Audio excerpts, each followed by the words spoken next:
Assalamualaikum warahmatullahi wabarakatuh. Innal hamdalillah nahmaduhu wa nasta'inuhu wa nastaghfiruh wa na'udzu billahi min shururi anfusina wa min sayyiati a'malina man yahdihillahu fala mudilla lahu wa man yudlil fala hadiya lahu. Asyhadu an la ilaha illallah wahdahu la syarika lahu wa asyhadu anna Muhammadan 'abduhu wa rasuluhu sallallahu alaihi wa ala alihi wa ashabihi ومن تبعهم بإحسان إلى يوم الدين وسلم تسليما كثيرا أما بعد. Hadirin jamaah salat maghrib yang berbahagia, rahimani Allah iyyakum. Alhamdulillah, pada kesempatan malam yang berbahagia ini kita kembali mendapatkan kemudahan dari Allah Subhanahu wa taala untuk duduk kembali di majlis yang mulia ini, di rumah Allah Azza wa Jalla, untuk kembali bersama mengambil faedah dari petunjuk ayat Al-Quran dan juga sunnah Nabi-Nya Sallallahu Alaihi Wasallam terkait dengan kewajiban kita sebagai hamba Allah Subhanahu Wa Taala, dan kita lakukan ini agar ibadah yang kita lakukan jadi benar dan mendapatkan ridha dari Allah Subhanahu Wa Taala. Kita masih bersama faedah yang kita ambil dari kitab Al-Wadih yang ditulis oleh Fadilatul Syekh Dr. Muhammad bin Badi' Musa Hafizahullah Ta'ala, masih bersama kitab Shalah, kitab yang membahas tentang masalah salat. Dan di majlis yang lalu kita sudah mendapatkan penjelasan apa yang maksud dengan salat, yaitu bahwa salat adalah kumpulan ucapan dan gerakan yang khusus diawali dengan takbiratul ihram dan ditutup dengan salam. Dan salat kedudukannya sangat penting dalam Islam, khususnya bagi setiap manusia. Mengapa begitu? Karena nasib manusia di depan Allah setelah beriman ditentukan oleh salatnya.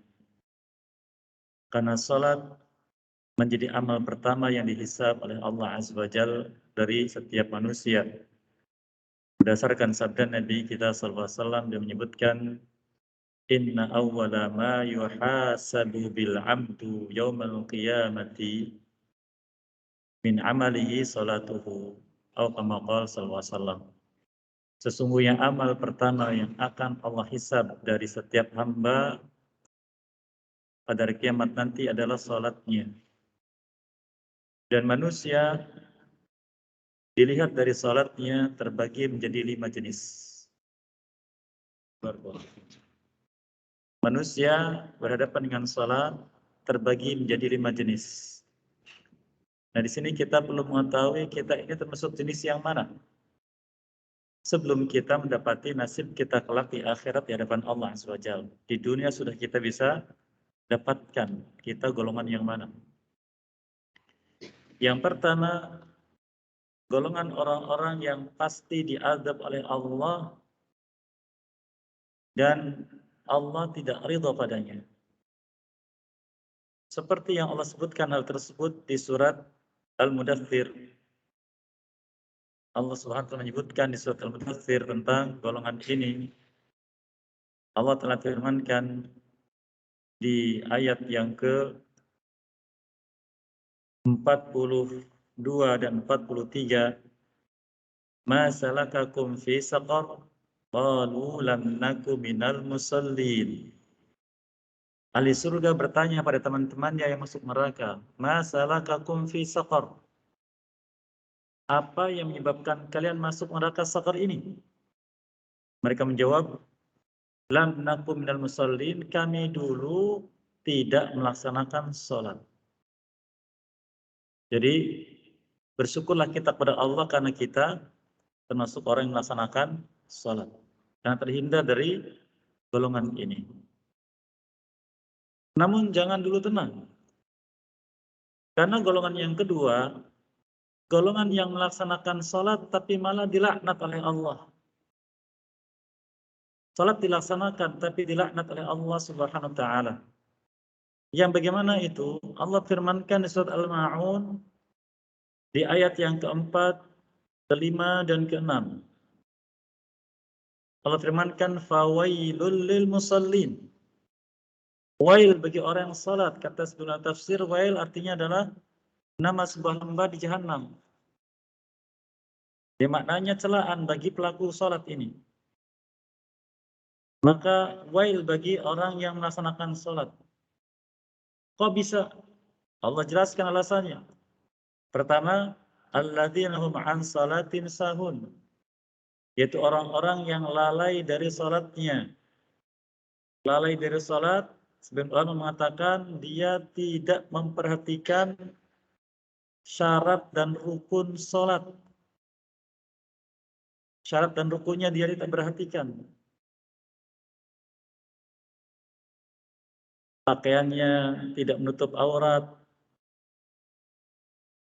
tidak menghadap kiblat, padahal tahu kiblat arahnya kemana, dan semisalnya.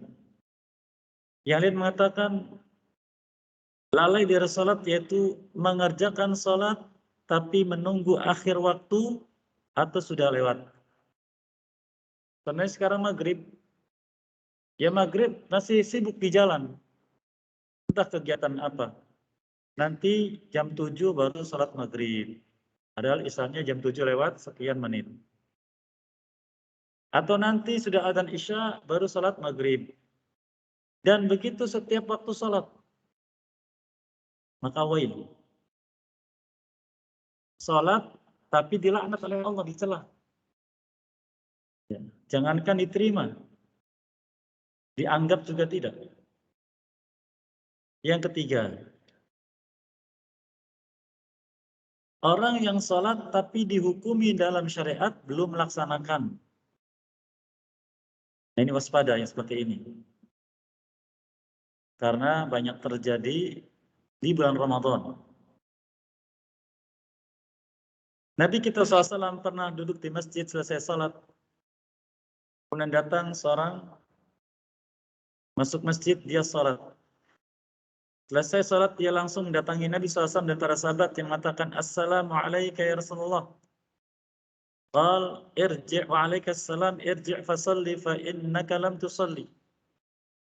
Selesai salat, dia menghadap Nabi SAW mengatakan, Assalamualaikum ya Rasulullah. Maka belum menjawabnya, lalu mengatakan, irji' fasalli fa innaka lam tusalli. Hendaklah engkau kembali salat karena engkau belum salat. Padahal baru saja dia salat. Nabi SAW menyuruhnya mengulang salatnya dan dikatakan engkau belum salat. Maka dia ulangi kedua kali. Kembali lagi. Kemudian beliau pun mengatakan irji' fasalli fa innaka lam tusalli yang kedua. Dia pun salat lagi yang ketiga kali. Balik lagi. Beliau pun mengatakan irji' fasalli fa innaka lam tusalli sampai 3 kali beliau katakan. Maka di kali yang ketiga orang mengatakan lam uhsin illa hadza. Aku tidak bisa salat lebih baik dari ini. Maka beliau mengajarinya bahwa salat itu harus tumakninah. Apa itu tumakninah? Tumakninah namanya adalah tenang dalam setiap gerakan salat. Jadi ketika kita salat, kita hadirkan dulu gerakannya. Contohnya kita dari berdiri ke ruku. Allahu Akbar, posisikan tulang menempati tulangnya, menempati tempatnya. Baru baca subhanakallahumma wa bihamdih. Walau sekali, tenang. Selesai, bangkit lagi sami Allahu liman hamidah. Tenang dulu, baru Allahumma rabbana walakal hamdu. Berhenti, baru kemudian gerak lagi. Jadi bacaan dihadirkan setelah gerakan sempurna. Bukan bacaan mengikuti gerakan, apalagi berlomba dengan gerakan. Dan itu yang terjadi. Ini tumakninah. Maka yang salatnya seperti itu tidak dianggap melaksanakan. Nah, mungkin masa-masa yang lalu kita sering mendengar ada orang salat 10 menit 23 rakaat. Bahkan kurang dari itu waktunya. Maka persis seperti hadis ini. Tapi kita katakan SAW, irji' fasalli fa innaka lam tusalli. Inilah 3 keadaan manusia yang salat yang buruk dalam syariat. yang perlu kita waspadai dan tidak sedikit kaum muslimin melaksanakannya. Yang keempat, Nabi kita menyebutkan sallallahu alaihi wasallam, inna hadakum la yusalli thumma yansarifu minha fala yuqbalu minha illa ashruha wa illa tus'uha wa illa thumunuha wa illa subu'uha wa illa sudusuha wa illa nisfuha. Atau kama qala sallallahu alaihi wasallam. Salah seorang dari kalian melaksanakan salat dan dia selesai dari salatnya, namun tidak diterima dari salatnya melainkan 10%-nya atau 20 atau 30 atau 40 atau 50% maksimal. Mengapa demikian? Sebagian ulama menjelaskan bahwa salat itu terdiri dari dua unsur. Unsur batin dan unsur lahir. Unsur batin yang dituntut adalah khusyuk. Khusyuk batin, yaitu fokus kepada Allah Azza wa Jalla. Mengikuti, memahami bacaan yang dia baca. Maka apabila ketika dia melakukan gerakan salat, tapi hatinya berpikir kemana-mana, ke kantornya, ke dapurnya, ke rumahnya, ke anaknya, maka itu mengurangi kesempurnaan salat. Demikian juga unsur lahir. Unsur lahir dituntut untuk menyesuaikan dengan apa yang diajarkan Nabi SAW. Nah, akan masuk insyaAllah. Nabi kita bersabda SAW, Sallu kama ra'aitumuni usalli. Salatlah kalian sebagaimana kalian lihat aku salat. Maka kita lihat bagaimana Nabi SAW mengajar kita ketika mengangkat tangan saat takbiratul ihram, ketika bersedekap, ketika ruku, ketika sujud, sampai salam. Maka apabila kita perhatikan dan akan sebutkan insyaAllah pelajarannya, ketika takbiratul ihram mengangkat tangan, maka dibuka telapak tangannya sambil merapatkan jari-jarinya dihadapkan ke arah kiblat sejajar dengan telinga atau dengan pundak.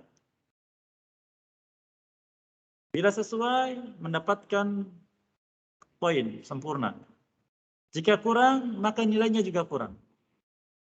Kadang kita melakukan takbiratul ihram, tangannya menghadap ke muka kita atau tidak sempurna. Nah, ketika kita paham agar kita salat tidak asal melaksanakan, tapi bagaimana sesuai dengan petunjuk agar salat kita nilainya sempurna. Ketika ruku juga bagaimana? Ketika ruku, telapak tangan kita dibuka jari-jarinya sambil menggenggam lutut. Namun apabila ada yang tidak sesuai, maka berkuranglah nilainya. Sehingga tidak diterima sampai cuma 10%. Itu pun sudah lumayan ada yang terima. Yang keberapa tadi? Keempat. Nah mungkin inilah syaratnya kita kalaupun sesuai dengan petunjuk. Yang kelima. Inilah salat yang Allah inginkan. Yang Allah firmankan di surat Al-Mu'minun. Qad aflahal mu'minun alladzina hum fi salatihim khashi'un. Pasti beruntung, pasti bahagia orang beriman. Yang bagaimana? Allah menyebut orang beriman cirinya mereka yang khusyuk dalam salatnya. Apabila kita membaca para sahabat dahulu, para ulama kita terdahulu. Para ulama kita menceritakan mereka salat itu ibarat sebatang pohon tidak bergerak. Sampai burung hinggap di kepalanya, hinggap di pundaknya, mereka menyangka itu sebatang kayu yang tegak. Ya, karena mereka tidak menyadari, tidak merasakan. Sehingga contohnya cucunya Ali bin Abi Thalib radhiyallahu anhu yang dikenal dengan Ali Zainal Abidin rahimahullah ta'ala, beliau ketika kakinya terkena racun dan harus diamputasi, para tabib menganjurkan untuk minum khamr agar ketika dipotong kakinya tidak terasa. Bagi ganti dari bius zaman sekarang. Apa kata beliau? Aku tidak akan nyentuh minuman itu. Yang diharapkan oleh Allah SWT. Kalau kalian ingin melakukan, tunggu sampai aku sholat. Kalau aku sudah masuk sholat, silahkan potong kakiku. Maka beliau sholat 2 rakaat dengan bacaan yang panjang. Sampai tabib melakukan proses amputasi kakinya, beliau tetap sholat, tidak merasakan sakit, dan tidak melihat ke arah itu. Begitulah khusyuk contohnya. Ini sangat sulit tentu. Sudah menyatunya lahir dan batin dengan perhatian kepada Allah Azza wa Jalla. Nah, ini butuh dilatih dan butuh dibiasakan. Baik.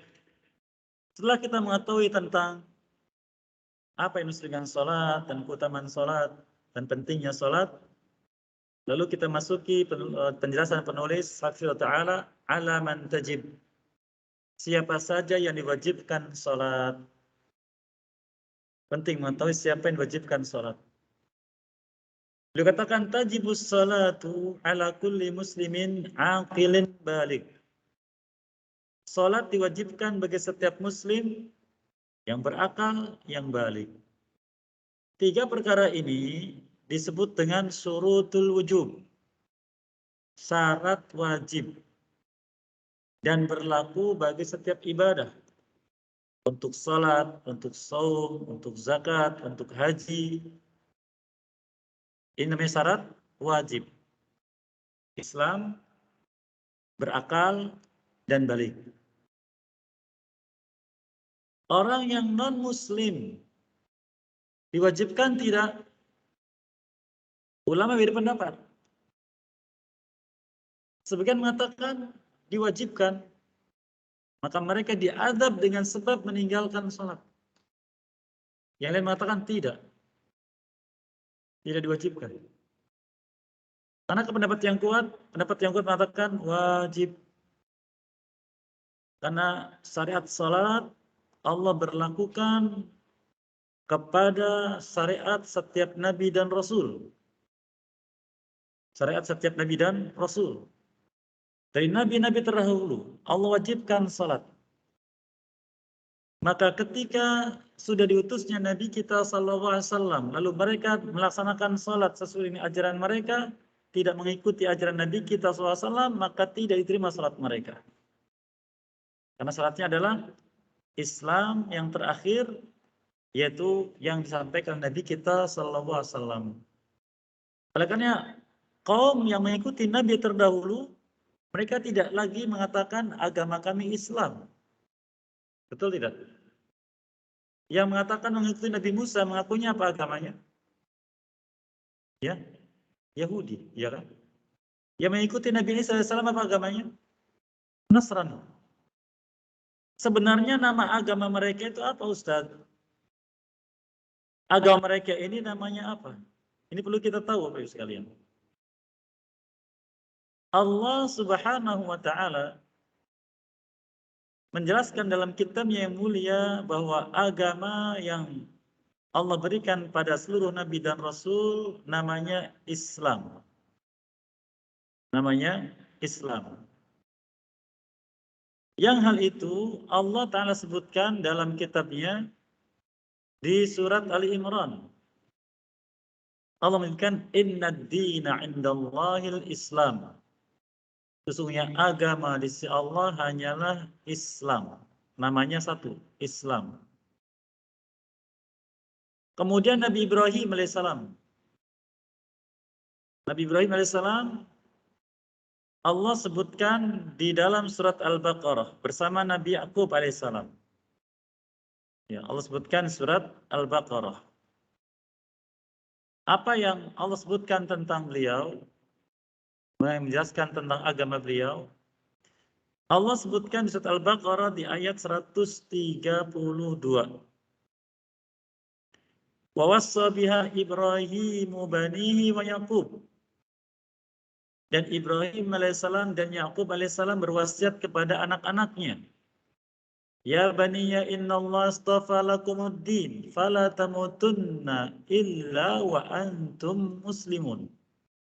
Sesungguhnya Allah telah memilihkan untuk kalian agama ini. Tidak sebutkan apa agama ini.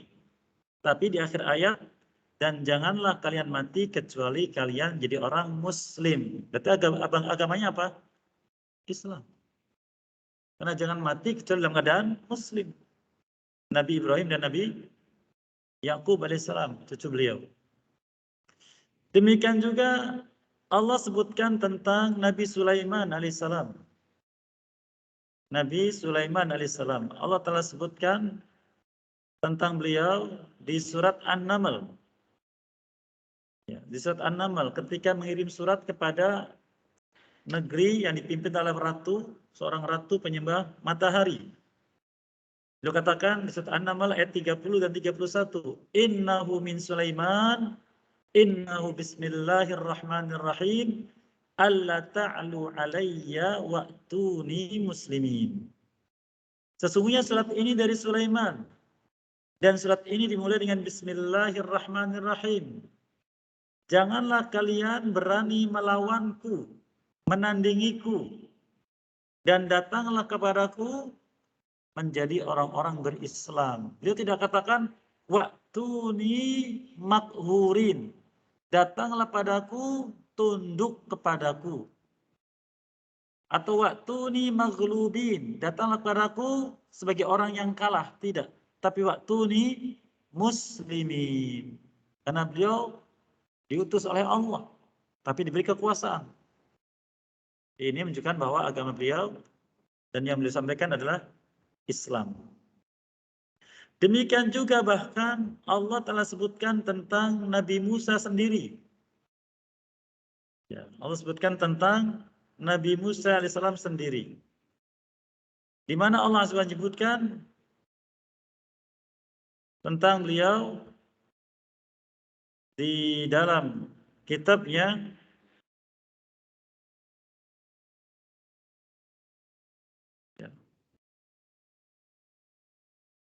di surat Yunus ayat yang ke-84. Wa qala Musa ya qaumi in kuntum amantum billah fa'alaihi tawakkalu in kuntum muslimin. Dan Musa alaihissalam mengatakan pada kaum Bani Israel, wahai kaumku, jika kalian betul-betul beriman kepada Allah, maka bertawakallah kepadanya. Jika benar kalian orang muslim. Nabi Musa alaihissalam. Bahkan Fir'aun. Tahu Fir'aun Bapak Ibu ya? Manusia paling bejat di muka bumi. Dia ketika Allah tenggelamkan, apa yang dia ucapkan?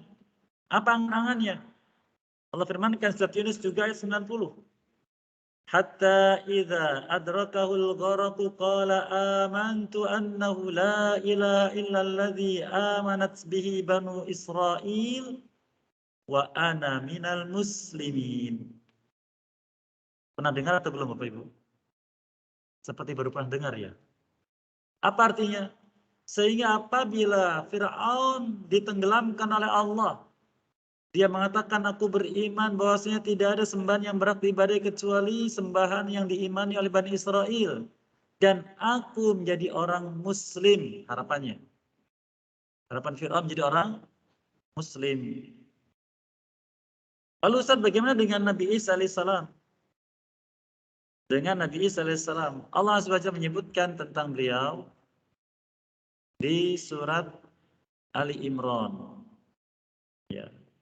Di surat Ali Imran, Allah SWT menyebutkan ketika beliau berkata kepada kaumnya atau para sahabatnya yang disebut dengan Hawariyun.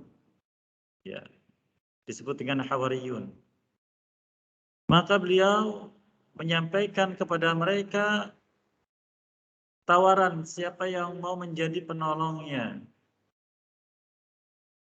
Allah SWT menyebutkan dalam surat Ali Imran di ayat yang ke-52, falamma ahassa Isa minhumul kufra qala man ansari ila Allah qala al-hawariyuna nahnu ansarullahi amanna billahi washhad bi anna muslimun. Tatkala Isa bin Maryam alaihissalam menyadari bahwa timbul kekufuran dari mereka Bani Israel, maka beliau berkata kepada sahabat-sahabat yang disebut dengan Hawariyun, siapakah yang mau menjadi penolongku membela Allah? Hawariyun berkata, kami penolong Allah kami beriman kepada Allah dan persaksikan bahwa kami adalah muslimun.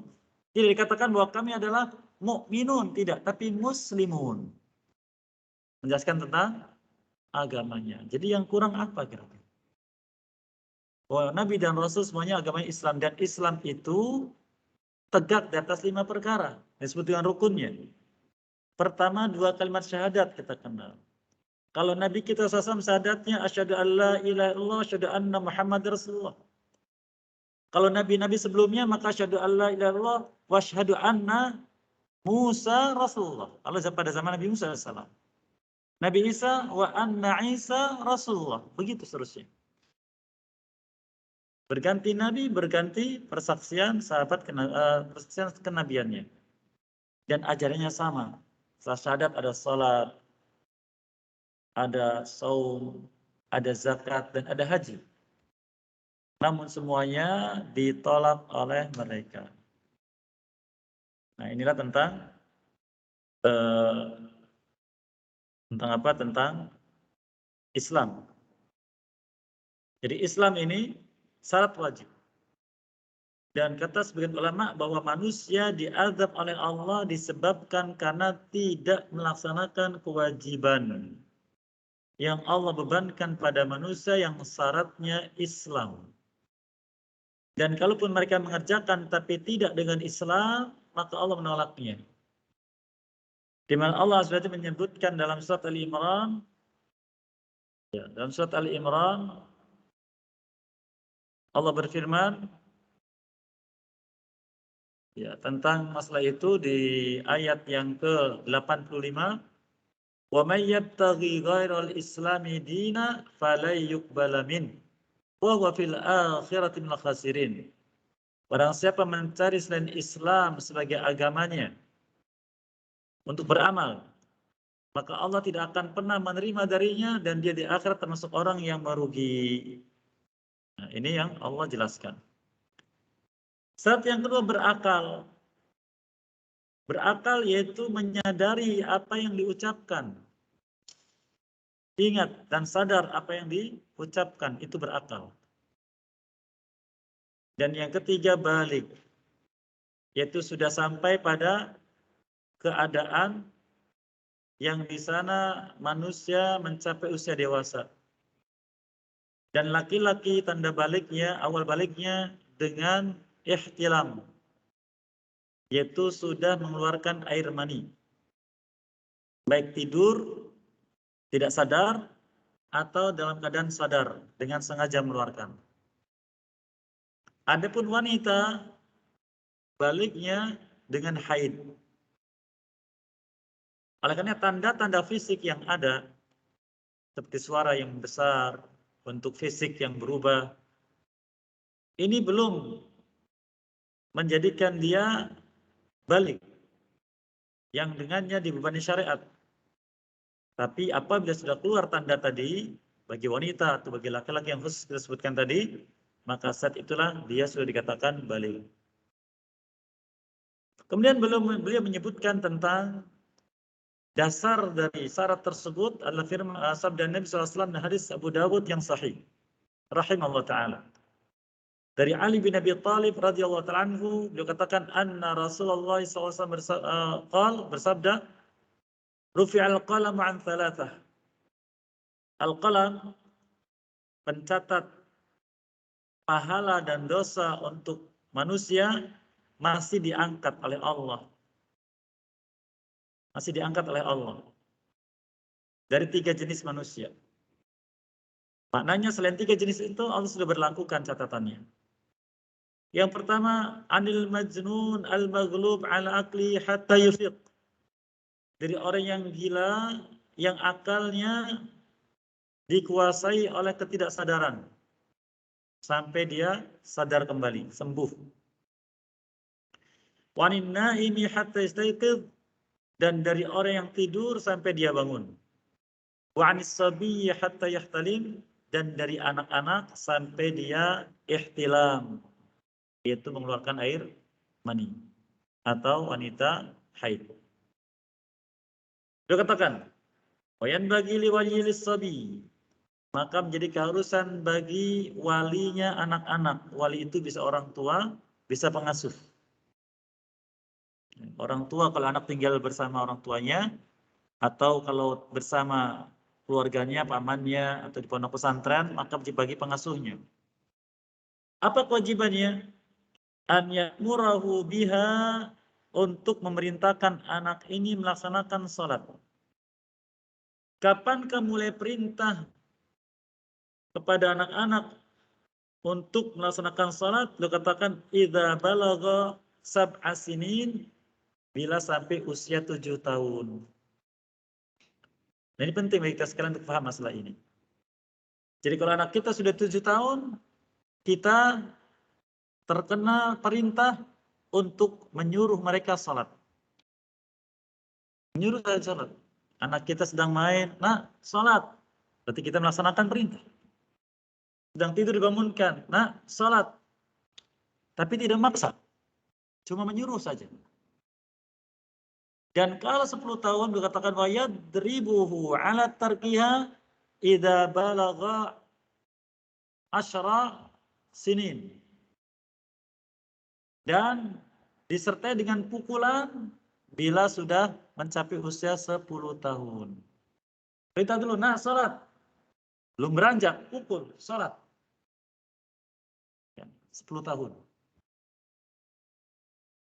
Wadzalika liya'tada 'alaiha, ini adalah agar mereka terbiasa melaksanakannya. Wa yastamirru 'alaihi ba'dal bulugh, dan menjadi kebiasaannya.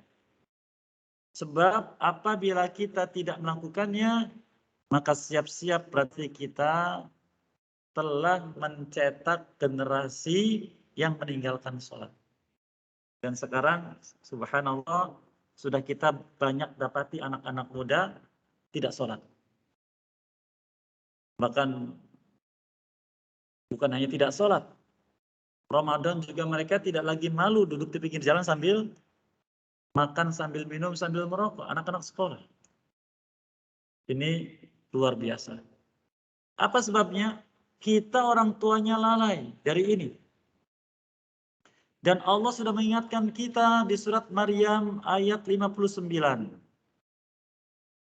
Allah firmankan, فَخَلَفَ مِنْ بَعْدِهِمْ خَلْفٌ أَضَاعُوا الصَّلَاةَ وَاتَّبَعُوا الشَّهَوَاتِ فَسَوْفَ يَلْقَوْنَ غَيًّا. Maka akan datang generasi setelah mereka. Siapa mereka? Kita. Datang generasi berikutnya, keturunan kita. Anak-anak kita, wa'azubillah.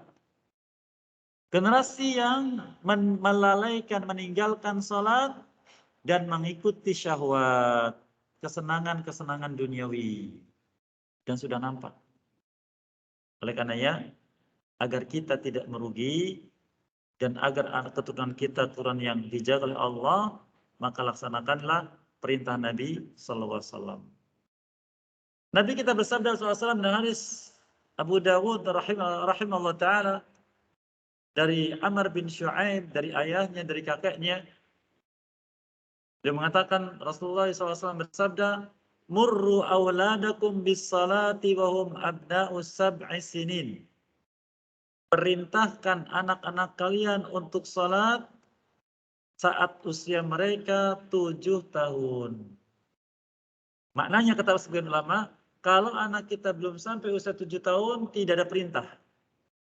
Tidak ada perintah, adanya ajakan. Ikut yuk, salat yuk, ajakan. Tapi kalau sudah 7 tahun perintah, nah salat. Kamu wajib salat. Perintahkan. Atau harus salat. Wadribuhum 'alaiha hum abna'u 10 sinin. Kemudian pukul mereka saat usia sudah sampai 10 tahun untuk salat. Subhanallah, Nabi kita SAW, beliau memberikan petunjuk bagaimana kita sebagai orang tua untuk mendidik anak-anak salat. Tapi ada penyerta. Apa itu? Beliau katakan di akhir hadis, wa farriqu bainahum fil madaji', dan pisahkan di antara mereka dari tempat tidurnya.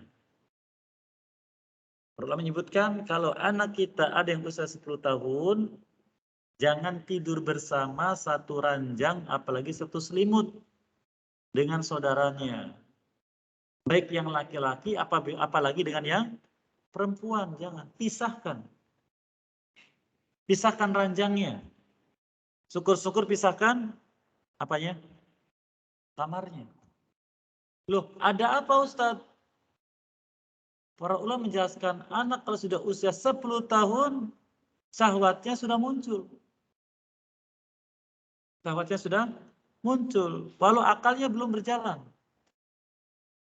Makanya jangan aneh, zaman ini, karena saya punya teman yang bertugas di Bapas. Bapas itu lapas anak-anak. Itu ada anak-anak usia 10 tahun bahkan kurang yang melakukan itu. Melakukan perbuatan itu. Dengan lawan jenis dan sesama jenis, waliyadzubillah. Saya ingat hadis ini. Subhanallah. Nabi kita bicara karena bimbingan wahyu. Dia katakan, "Fafarriqu bainahum fil madajir." Pisahkan di antara mereka dari tempat tidur mereka. Ustadz, kalau rumah kita sempit, walau rumah kita sempit, yang penting dipisah. Jangan digabungkan, jangan satu kasur, apalagi satu selimut, dipisah. Ini petunjuk Nabi SAW. Baik, setelah kita mengetahui siapa yang wajib untuk sholat, kemudian beliau masuk pembahasan tentang hukmu tarikis shalah. Hukum orang yang meninggalkan sholat. Ya. Namun waktunya tidak mencukupi ya. Berapa menit lagi Pak di sini Pak? Hah? 6 menit. Ya, saya asik bicara, tiap pertemuan tidak ada kesempatan tanya jawab. Barangkali untuk saat ini silakan 6 menit mungkin mencukupi untuk bisa tanya jawab dan pembahasan hukum orang meninggalkan sholat. Insya Allah akan kita ambil pembahasannya di majelis berikutnya kalau mengizinkan. Allah SWT. Silakan barangkali ada yang sampaikan. Termasuk materi yang telah lewat. Fadhal, silakan.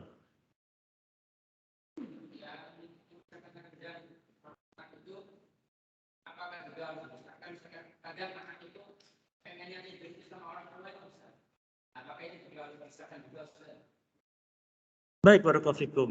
Adapun dengan orang tua, ini berbeda. Kenapa berbeda? Karena mereka dengan orang tua adalah manja. Dan orang tua dengan kasih sayang. Tapi walaupun demikian,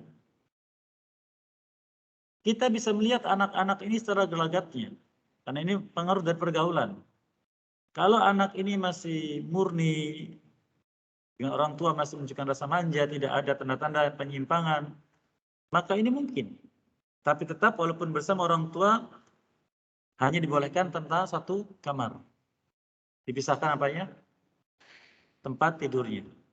Mungkin orang tuanya di ranjang, anaknya di mana? Di kasur bawah. Dipisahkan. Nah, di antara hikmah dengan sesama itu, kakak adik, karena mereka merasa dekat kakak adik, maka sesuai dengan canggung, tabu, itu mereka sudah hilang. Kalau kepada orang tua yang adalah takut. Ingin berbuat penyimpangan, mereka takut pada orang tua. Tapi kalau dengan sesama, kakak adik, maka ini berbeda.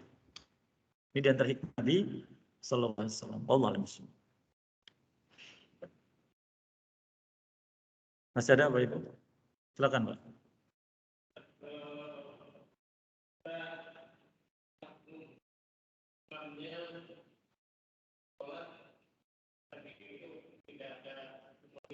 Iya. Baik, barakallahu fikum. Ada beberapa kemungkinan di sini. Yang pertama, Nabi kita pernah menyebutkan sallallahu alaihi wasallam dan akan kita bahas insyaallah dalam pembahasan salat jamaah.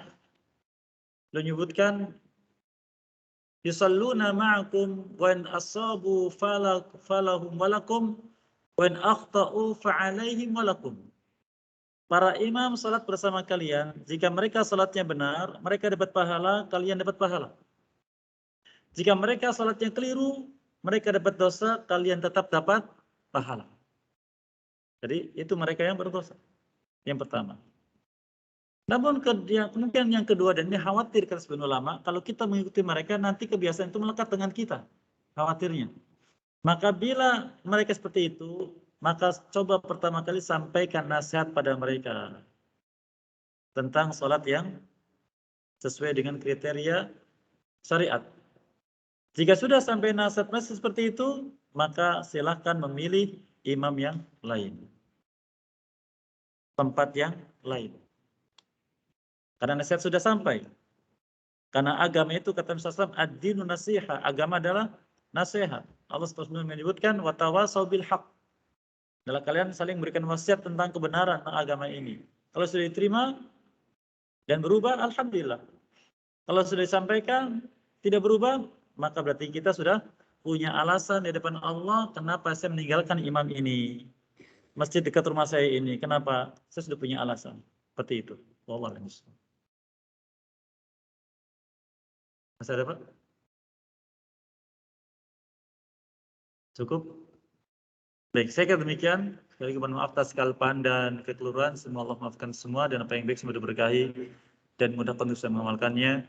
Wassalamualaikum warahmatullahi wabarakatuh. Alhamdulillahirabbil alamin. Subhanakallahumma hamdika asyhadu an la ilaha illa anta astaghfiruka wa atubu ilaik. Assalamualaikum warahmatullahi wabarakatuh.